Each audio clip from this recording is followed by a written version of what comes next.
Hello my amazing community, welcome back again to another tutorial. So in today's tutorial I'll be teaching you how to make this trendy Ankara baggy trouser. And FYI, you can use the method I'll be teaching you here for any age, for any size. Okay, so please stay tuned, watch to the very end, like, share and subscribe, and do not forget to turn on your notification bell to get notified each time I upload new video. So for mine, I use 3 yards of Ankara fabric. If you're a plus size, you will be needing about 4 yards. Alright, so let's dive into this tutorial today, and I know that you wouldn't regret coming to my channel today because you see this tutorial, this trouser, it is too simple. Let's dive in. Okay guys, so now to fold your fabric like I have done mine, it is your hip divided by 4 plus 8. So hip 44 here divided by 4 plus 8, that is 11 plus 8. That is what I have here. I haven't done that. We want to make sure that the length is accurate. So the length I'm working with is length 40 plus 2 inches hemming allowance. So we have 42. So I'm just going to mark that here and then rule a straight line.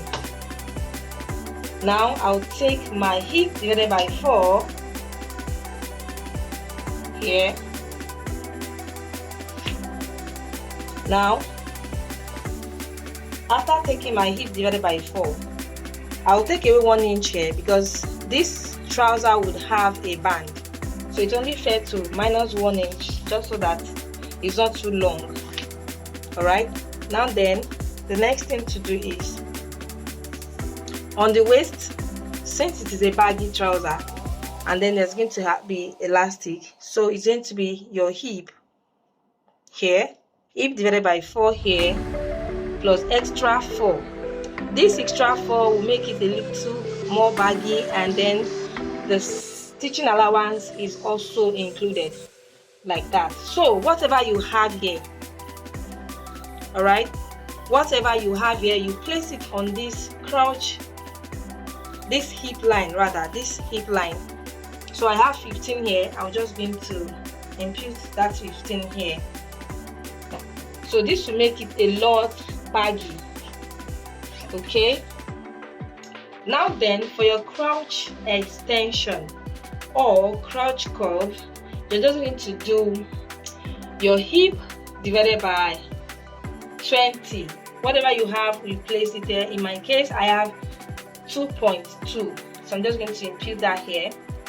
And so for the sake of those who do not have a curved ruler, I'm just going to do it this way. Just come out by 1 inch here and then you shape that like so.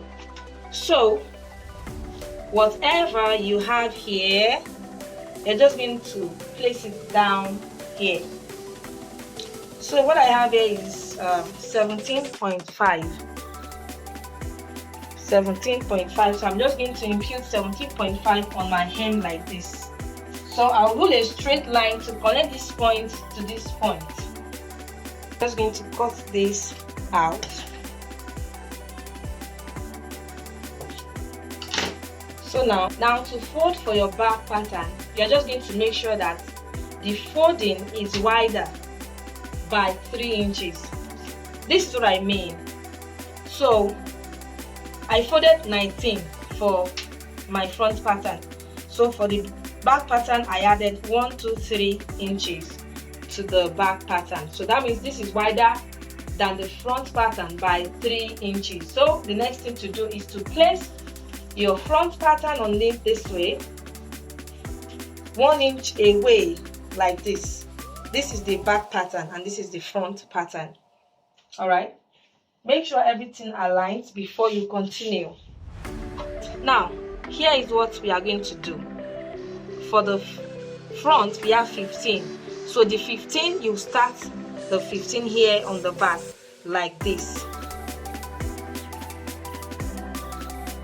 See? like this, okay? And then the back will be 1 inch higher than the front, like this.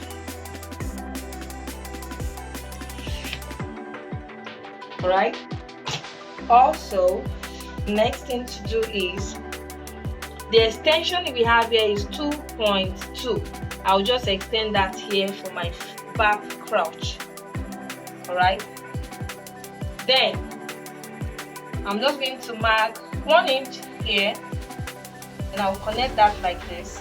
So 1 inch down like that to the hem.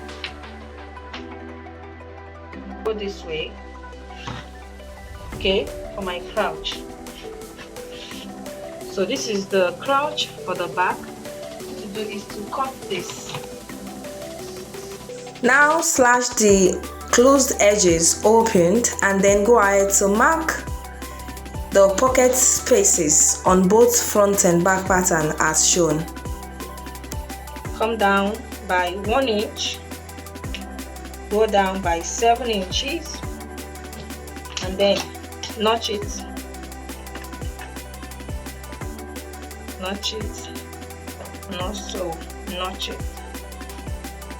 Now for the pocket, pick your leftover fabric this way, 19 inches wide. I'm just going to fold that into 2 like this. I will just manage whatever I have here. All right, so I'll fold again, I'll fold again. So I'm aiming at getting a length of 11 inches. Place your hand this way. You can place it as wide as you want. But I'm just going to place it this way. Now make sure that you know the pocket opening we have there is 7 inches. Make sure that you have about 7 inches here. All right. So I'm just going to come here, come in by 1 inch. I went out by 1 inch, then come in like this now by 7 inches. All right. Just so this will be a guide, okay? See?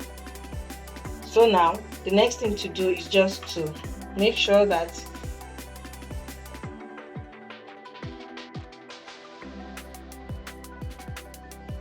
let's start joining. Okay?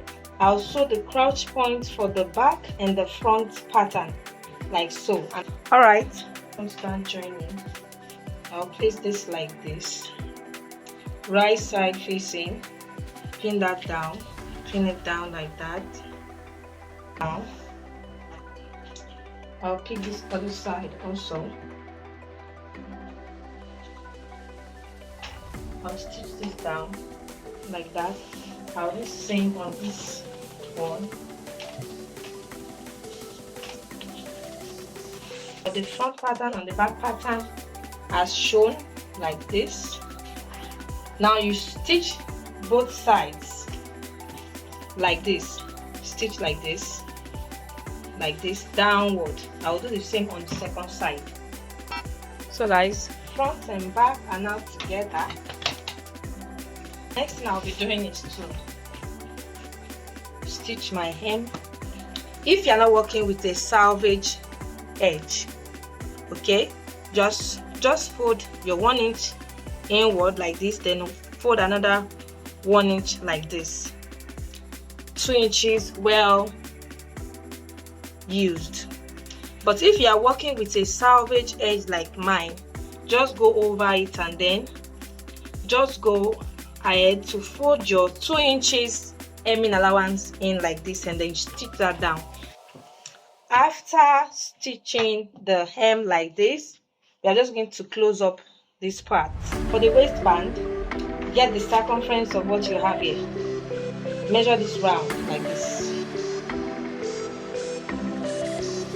57.5 here. So guys, working on the waistband, I have a length of 57.5 and the width of this is 4 inches. Now what to do is this. You know this is open, so you close this up like this, come down from this point by 1.5. You stitch it from this point to this point, you jump this part, then you stitch from this point to this point to create a rope opening here. So here is what I have after stitching. You're just going to press this open, then you close it this way.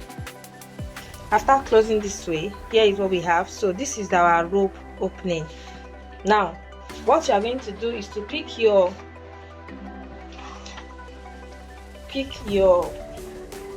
trouser, the front. Now this goes to the center front like this. All right, so I'll just pin that down like this. So then I'll stitch it round and I'll meet us here again. So I'm through adding my band to this. So for the rope and the elastic needed, for the rope I made it 80 inches long and 2 inches wide. I'm just going to fold it over each other like this, stitch it down. Then my elastic is my waist minus 8 inches. So now I'm just going to attach this like this, keep going, then we meet back again. So guys, you want to make sure that this did not twist. Okay, make sure that it does not twist in any way. Make sure it is on a straight file like this. So then I'm just going to stitch this down. So the elastic is fixed. Now you are left with the rope. So just make sure it is in front, just so that it stands here after you fix it. So let's do that, then I'll meet you here. So here is what we have, like so. Now see what I'm talking about. Can you see? You have to be careful when fixing this rope, just so that it doesn't go to the back. It has to stay in front. All right, so that's all that is to it, guys. Thank you.